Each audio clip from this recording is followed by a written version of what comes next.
북한의 김영철 통일전선부장을 단장으로 하는 북한 고위급 대표단이 오전 10시쯤에 남북 출입사무소에 도착해서 2박 3일간의 방남 일정에 들어갔습니다.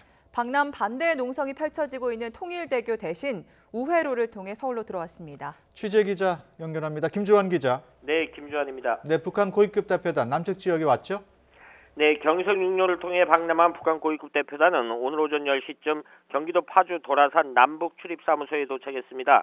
천혜성 통일부 차관이 이들 북측 대표단을 도라산 남북 출입사무소에서 영접했습니다. 북한 고위급 대표단은 김영철 노동당부 위원장과 조국평화통일위원회 리성권 위원장, 그리고 지난 9일 김여정 부부장 일행 등이 방남에서 그때 동행했던 김성애, 조평동, 서기국 부장 등 8명입니다.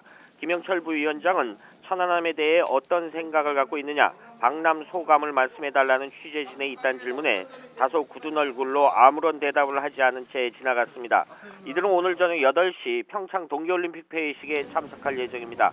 2박 3일간의 방남 기간 동안 문재인 대통령을 예방하고 조명균 통일부 장관, 서훈 국가정보원장 등과 잇따라 만날 것으로 예상됩니다. 특히 북측 대표단 중에는 미국 통으로 알려진 최강일 외무성 부국장이 포함됐습니다. 북한은 그동안 핵 문제는 북미 사이의 문제라는 입장을 보여왔습니다. 따라서 남북 간에 이루어지는 회담이나 협의에 참가하는 대표단에 북핵 문제 등을 다루는 외무성 인사가 동행하는 것은 매우 이례적인 일입니다. 이에 따라 우리 정부 주재로 북미 사이에 물밑 접촉이 이루어질지도 주목됩니다. 오늘 폐막식 참석을 위해 방한 중인 트럼프 대통령의 장녀 이방카 보좌관이 이끄는 미 정부 대표단에 한반도 담당 보좌관이 포함되어 있기 때문입니다. 앨리스 노커 미 NSC 한반도 담당 보좌관은 지난 2014년 11월 당시 제임스 클리퍼 국가정보국장과 함께 방북해 김영철 당시 북한군 정찰총국장 등과 면담한 적이 있습니다.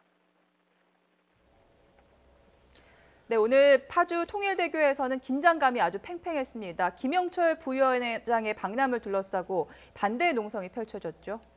네, 김영철 방한저지 투쟁위원회를 구성한 자유한국당은 어제 저녁부터 경기도 파주 통일대교 남단도로를 점거하고 농성을 계속했습니다. 오늘 오전에는 자유한국당 의원과 보좌진들이 통일대교 남단 농성 현장에 합류하기도 했습니다. 통일대교 남단도로는 김영철 방남 반대 농성을 위해 몰려든 차량들로 오전 한때 매우 혼잡한 상황을 빚기도 했습니다. 경찰은 통일대교 남단 주변에 2,500여 명의 병력을 배치했고 자유한국당 의원들과 보좌진들이 타고 온 수십여 대의 차량들을 견인하기 위해 사설 견인 차량을 동원했으며 이 과정에서 크고 작은 충돌이 빚어지기도 했습니다. 자유한국당의 통일대교 집회는 잠시 끝날 것으로 알려졌습니다. 앞서 천안함 46용사 유족회도 김 부위원장의 방남 철회를 촉구하는 서한을 청와대에 전달했습니다.